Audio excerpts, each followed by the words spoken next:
Now, this might be slightly controversial, but my opinion on getting in shape and men's physiques is you can't out-discipline dysfunction. Not dysfunctional biology and not dysfunctional behaviour. Now, if you feel like you're letting yourself down in the same areas, this is seriously worth hearing. Most men assume the issue is discipline. That if you just try harder and stay locked in or push through, things would finally stick. But here's what the research actually shows. A lack of purpose or weak sense of direction isn't just psychological, it shows up biologically. So men without a clear North Star carry higher allostatic load, and that is the accumulative burden or stress that your body is under over time. And higher allostatic load is directly linked to poorer endocrine function. It's linked to low recovery, it's linked to lower energy availability, and ultimately suppressed testosterone. So in simple terms, your biology reflects your sense of direction, and if you've been drifting, stuck in that reaction mode or constantly putting yourself last, your body doesn't interpret that as neutral, it interprets it as a threat. So you may be thinking, where's the identity piece in this? This is where it comes in. You don't slip back into old patterns because you lack discipline. You slip back because your body is organized around who you used to be. Your nervous system is wired for familiarity, not ambition. It's wired for safety. So under pressure, you will always default to the version of you that once worked, the version that knew how to survive. And that shows up as perfectionism. It shows up as overworking. It shows up as trying to find control and grinding through fatigue. And it's important to differentiate. These aren't flaws, they're adaptations, and at some point they protected you. They worked then. And the issue isn't that the strategy is wrong, it's that your environment has changed and your system hasn't updated yet. So when you try to force change through discipline alone, you create an internal conflict. One part of you wants growth, the other part wants safety, and the nervous system always wins that fight.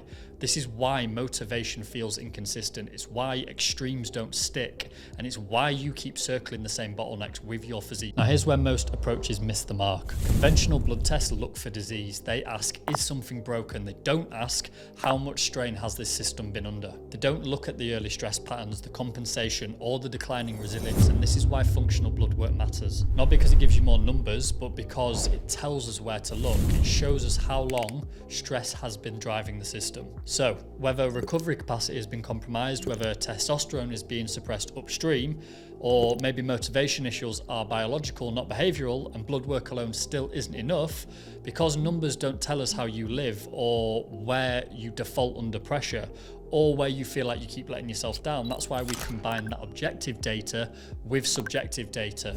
How you feel, when and where is your energy dropping, where consistency breaks, and most importantly, where identity and behavior fall out of alignment. Because this is where coaching actually matters. We don't impose a version of you that doesn't fit your current reality. My job as a coach is to meet you where you're at. We identify the real bottlenecks, whether that's biological, behavioral, or identity based, so that we can then hold you accountable to fixing the right things, not just trying harder in the wrong places. Because despite how hard you can try, you don't fix identity, you update it. And that update only holds when the system underneath it, your nervous system, can support it.